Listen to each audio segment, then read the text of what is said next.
few weeks ago, when I was looking with you at the Gilgamesh epic, I mentioned that Gilgamesh is a good example of the process whereby fact gets overlaid with legend, and legend evolves into saga, and saga then becomes myth. Another good example of this, and I may have mentioned at that time also, are the Arthurian stories, Arthurian mythology. King Arthur, the Knights of the Round Table, the quest for the Holy Grail. That's the subject of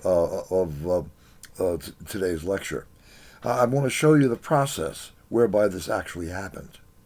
With Gilgamesh, a lot of what we know of the process is conjecture. We know there was a Gilgamesh. We know that he did rule the city of Uruk. We've got an approximate date, 2800 BC. But beyond that, between the real guy who built the walls and the Epic of Gilgamesh, which was discovered in the Assyrian library built by Ashurbanipal, the king, I think that was in 768 BC. There's 2,000 years between point A and point Z. We don't know exactly what happened to these stories or how. With Arthur, because it's closer to us in time, we can be more precise. So let us begin by looking at what we know actually happened, the fact, and then we'll get into the legend and the saga. The fact is that the British Isles entered into history in a precise year for a precise reason. The year was 54 BC, and the reason was it was invaded by Julius Caesar. Right? Julius Caesar had invaded Gaul, which we today call France, and Gaul was inhabited by a Celtic people. Some people pronounce that Celtic. It's a matter of, preference, personal preference. But Caesar had invaded Gaul and had defeated the Gallic leadership, some of whom fled from what is now France into what is now England, or to be precise, from Gaul into Britain. It's not very far away. The English Channel is only 27 miles wide, and so they sailed across, and Caesar followed them. It is Caesar who, in his commentaries De Bello Gallica, concerning the Gallic War, that gives us our first description of the people of Britain. It's Caesar who talks about the Druids, who are the priestly leaders of the British people, and so forth. Well, that was a temporary incursion. Caesar was not there to conquer Britain. He was there chasing people. And after he caught them, he left. But it was 90 years later, the Romans came back, in the year 44 AD, under the orders of the next to last emperor, if you want to use the term, of the Julio-Claudian dynasty, a man named Claudius, who ordered the invasion of Britain and the conquest of Britain. And Britain was indeed invaded. Not the entire area is conquered. They stop short of about 2/3 of the way up the British Isles. The area which we today call Scotland was not conquered by the British. In fact, in the year 122, the Romans actually built a wall. The Emperor Hadrian did this, called Hadrian's Wall, separating the British, or the Britons, from the Scots and the Picts, who lived up north. I've seen Hadrian's Wall. It's still there. It's not much of a wall. It's a ruin. But nonetheless, these are precise dates, precise times. Between the time of Claudius's invasion in 44 AD and the period that we're going to be talking about in a minute, some 350 years or so, the people of Britain, south of Hadrian's Wall, were very much Romanized. I mean, they kept their Celtic language, to be sure, but there were lots of Romans living there. The Romans stationed, I believe, one entire legion, maybe even two, I don't know, in Britain as the ruling authority. And as the Roman soldiers did everywhere, they had liaisons, regular or irregular or regular, marital or social, with local women. And so you had a Romano-Celtic culture in the Roman province of Britannia. And all of the characteristics of Roman civilization are transferred or transplanted into Britain. The public baths, the what we would call pagan temples, and so forth and so on. And the Britons became very much a civilized, peaceful, prosperous, relatively happy group of subjects of the Roman Empire.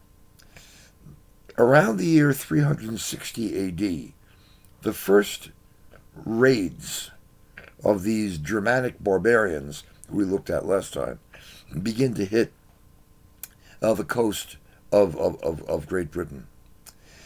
And within one or two generations, by around the year 400, as we know, and I think I've already mentioned this, these barbarians, the Franks and the Saxons and the Goths and the Vandals are causing serious trouble in the Roman Empire.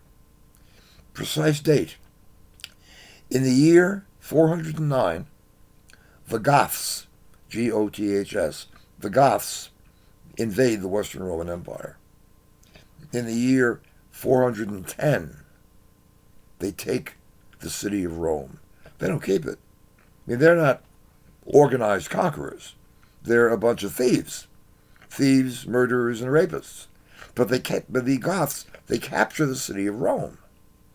And the Roman authorities realize we need more military power. We need more troops with which to confront this new menace. And so it is in that year, 410, that the Roman legions are withdrawn from the island of Britain. They're brought back home to Italy, which is where they're needed. Of course, they're needed in Britain too, because at this point, the island of Britain, the Roman province of Britannia, begins to be invaded, begins to be attacked by these Germanic barbarians. They come primarily from the area of the western coast of Denmark and what is now the Netherlands, and also Germany. The area between Germany and Denmark, where Denmark kind of juts out of the European continent, right? It's called Jutland or Jutland. And the people from Jutland are called the Jutes. To the south of the Jutes are two other peoples from Anglia, the Angles, and from Saxony, we would call Lower Saxony today, the Saxons. The Angles, the Saxons, and the Jutes. They begin to attack, invade, take over areas of Britain. The Anglo-Saxon invasions begin, we think, in the year 412, and they last certainly well into the 500s. And the Celto-Roman Britons resist. Now we get into legend. Everything I just described to you, factual, all actually happened. And these are real people. Julius Caesar, Claudius, Hadrian. Now we are on less solid ground. Now we are in the area of legend. Because from the year, according to legend, between 412 AD and 425 AD, the Romano-Celtic Britons rallied against the invaders. And they were led by a man named Ambrosius the Elder. Now, Ambrosius, Roman name. Okay? Ambrosius the Elder. And you've got invasions by the Picts and the Scots and the Gaels, which is to say the people of Scotland, the people of Ireland, punctuated on the other side of Britain by the people of northern Germany and Denmark. So Ambrosius leads the Britons against these barbarians. And after his death in 425, he's succeeded by his son, Vortigern. And Vortigern decides, look, we've got these Angles and these Saxons causing us trouble over here, but they're pretty good fighters. Maybe we can hire some mercenaries. Maybe we can hire some of them to help us fight against the Scots and the Picts, the Gaels, the Irish. And so he hires two Saxon brothers. This is legend. We didn't know these guys really existed. Named Hengist and Horsa. Hengist and Horsa bring some other soldiers, you're going to call them soldiers, fighters of their own, to Britain to help the British fight against the Scots and the Irish. And they notice, of course, that Britain is pretty weak. Britain is pretty rich, good farmland, the docile population, easy pickings. And this is when the Anglo-Saxon invasions really pick up steam. In 459, Vortigern dies. From 460 to 465, according to the legend, the Britons are led by Vortigern's brother, Vortimer. Now, Vortimer is sometimes also called King Constantine of the Britons. Why? Who knows? By this time, Constantine, the great emperor, was a heroic figure, Roman Empire wide. You may remember it was Constantine who introduced Christianity as almost the state religion of Rome. And by this time, the Britons are all Christians. The old pagan religion, the religion of the Druids, not there anymore, except, under the surface probably. People continue to practice, traditional things. But the Anglo-Saxon invasions intensify. From 465 to 470, a man named Ambrosius Aurelianus, or Ambrosius the Younger, who is the son of Vortimer, leads the Britons. He's killed in battle. From 470 to 475, another son of Vortimer named Uther Pendragon, leads the Britons, fighting against the invaders. And when he's killed in 475, perhaps, he's succeeded by his son, Arthur. He's the son of Uther Pendragon, the grandson of Vortimer, and there is no contemporary reference to Arthur. We are now outside the realm of legend and into the realm of saga. All right, legend is fact with stories overlaying it.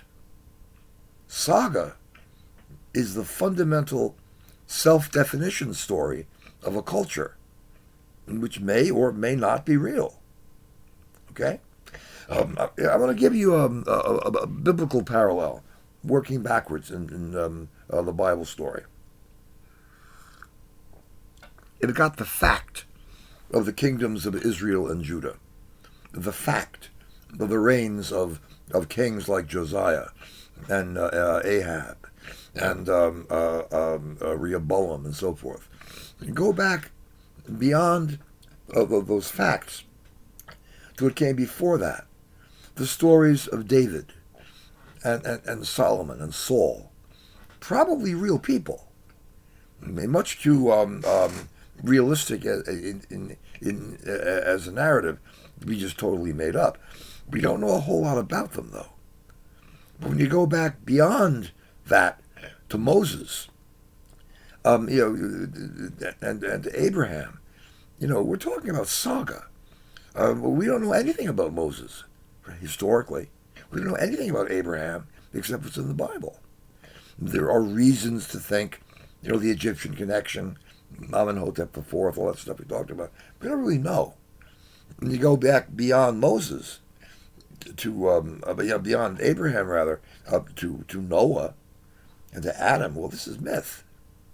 Okay, now here we have in Great Britain the fact of the Roman invasion, the fact of the Roman conquest, the fact of the barbarian invasions of the Roman Empire, and the fact of the Romans abandoning the Britons to their fate. That's all fact.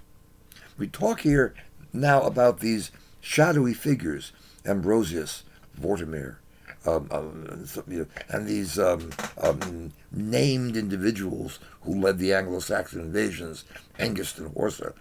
This is legend. May be based in fact, probably is, but it's legendary. We get now into King Arthur, for whom there is no contemporary reference at all. Now we're talking about saga, because the British people use Arthur as a national symbol, a symbol of resistance, a symbol of their own sense of Britishness. And by the way, the Britons are not the English. The English are the Anglo-Saxons. The English are the invaders. Angleland, it's England. And you look at England right now, one of the areas of England is called East Anglia, where the Angles went to. Excuse me.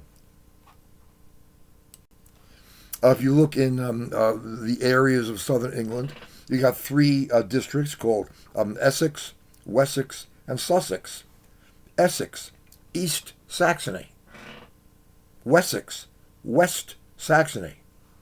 Sussex, South Saxony. All right, the Britons are the people who lost in this battle. The Britons are fighting the Germanic invaders. The British lose. They're driven up into the mountains. The Britons are today the people we call the Welsh. The language that some of them still speak, the Welsh language, that's the Celtic language of ancient Britain. And the Angles, well, Angleland, England, they're the enemy, right? And Arthur, according to this self-definition saga of the Welsh, Arthur is the leader of the Celtic resistance to the Anglo-Saxon invasion. Now, the stories are that in the year 480, he wins a battle against the Anglo-Saxons, the Battle of Portsmouth. That's in that's southern England. And then quite famously, and this we know was a real battle. We don't know much about it. We know it was a real battle. The Battle of Baden Hill, or Mons Badonicus in Latin, of Mount Baden. The Anglo-Saxons are really strenuously opposed and seriously defeated. And for a while, the advance of the Anglo-Saxons is halted. And the British, the Welsh, the Britons, they hold their own for a while. Then, according to the saga, in the year 515, Arthur is killed in battle, at the Battle of Camlan, Camlaan, Camlan. And by 530, the Anglo-Saxon conquest of England is complete. The Celts, the Britons, the Welsh, they're driven up into the western mountains, what we call Wales today, and Britain now becomes Angleland, England. Now, there's no contemporary mention of Arthur. The Battle of Baden Hill is talked about. In the year 550, there's a book written called The Conquest of Britain, written by a British, that is to say, a Welsh monk named Gildas, Saint Gildas, actually, who died in the year 570. He refers to Ambrosius in his History of Britain, Conquest of Britain. He refers to the Battle of Baden Hill, but he doesn't mention Arthur at all. And Arthur would have been his contemporary. This is written in 550. In 515, only 30 years earlier.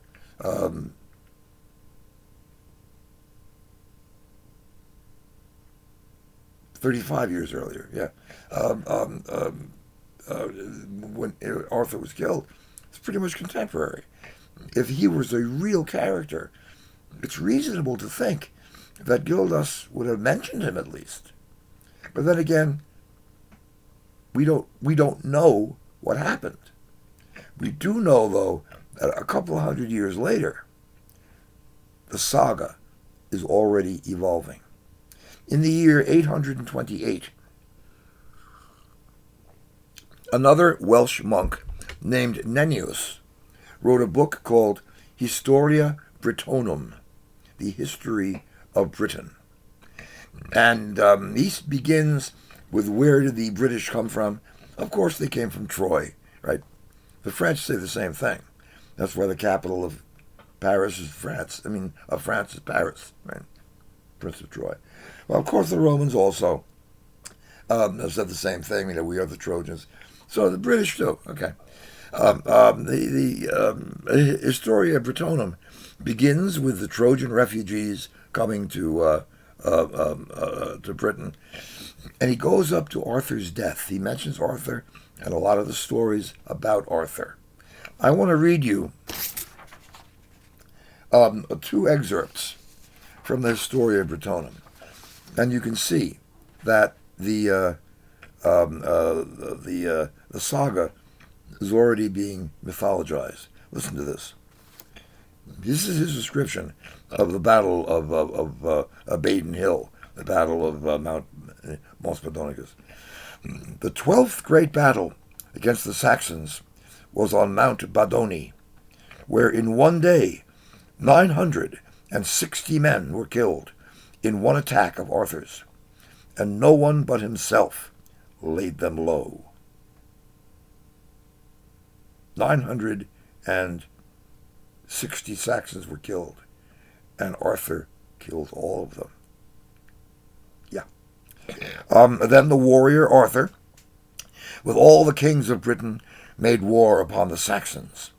And though there were many of more noble birth than he was 12 times the leader in war and victor in battles, until he was killed at Camlan by his nephew, Medrawt, Mordred. Here's another excerpt from this book. I love this story. In the district called Bult, there was a marvel of Arthur's. There is a pile of stones there, and on top of the pile is a stone bearing the imprint of a dog's foot. When he, Arthur, hunted the wild boar Triud, his dog Cafal imprinted the mark of his foot upon the stone. Arthur then assembled a pile of stones beneath Cafal's stone, and the pile is called to this day Carncafal, Cafal's stone. That, of course, is Cornwall, the westernmost promontory on the island of Britain, Cornwall. And the language of Cornwall, Cornish, is the Old Welsh language, related language, the Cornish language. Anyway, and people come and carry away the stone in their hands for a day and a night. The following day, it is found again upon the top of the pile. Now, this is obviously, a myth. The dog steps on a stone and leaves his footprint in the stone. And people come and take the stone away, and miraculously it goes back again. But the author here, Nennius, is describing this as fact. Well, the stories now begin to accumulate, and they are overlaid with other stories and other characters, until they no longer are really only the stories of the Welsh. In 1136, Geoffrey of Monmouth, Englishman, writes a book, The History of the Kings of Britain, Historia Regnum Britanniae, and he expands upon the story of Mordred, the nephew, the evil nephew, who kills Arthur, and he introduces 2 other characters, Guinevere, the queen, and Merlin, the wizard. This is where Guinevere and Merlin enter into the story. Guinevere it's a Celtic name. Merlin is a Celtic name.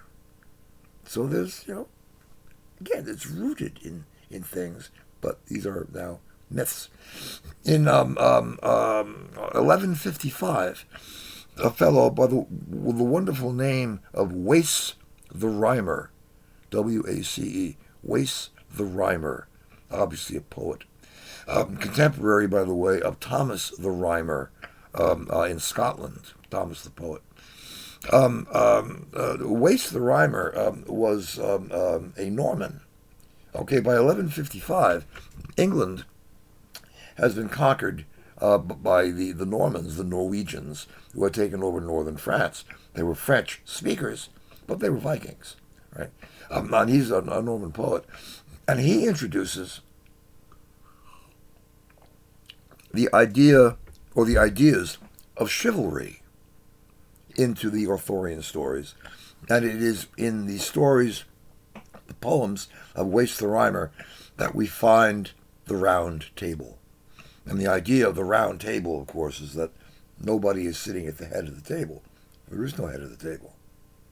Under ordinary circumstances, long rectangular table, the king sits at the head of the table. The knights of the round table, they're equals. That's the whole idea.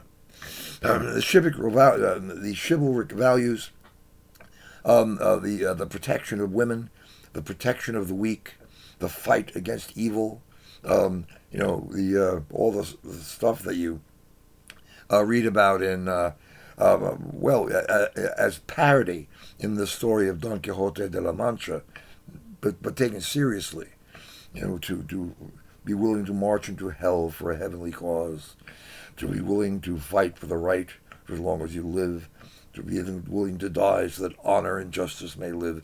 I'm quoting that song, The Impossible Dream. But those are the chivalric values.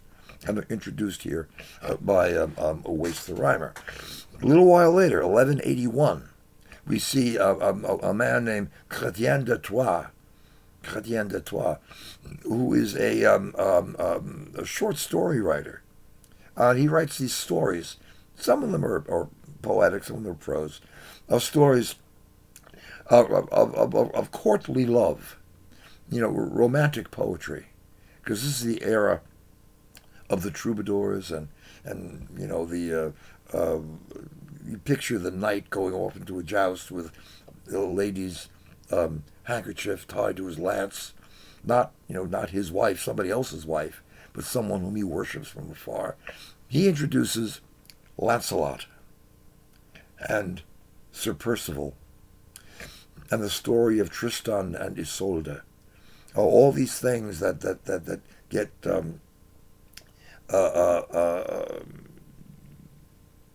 that overlay and add to the Arthurian stories. And then in the 14th century, there are two works written. We don't know who wrote them. They're anonymous. One is about one of the Knights of the Round Table, called Sir Gawain and the Green Knight. And then a book written in French called Mort d'Arthur, the French dialect, The Death of Arthur.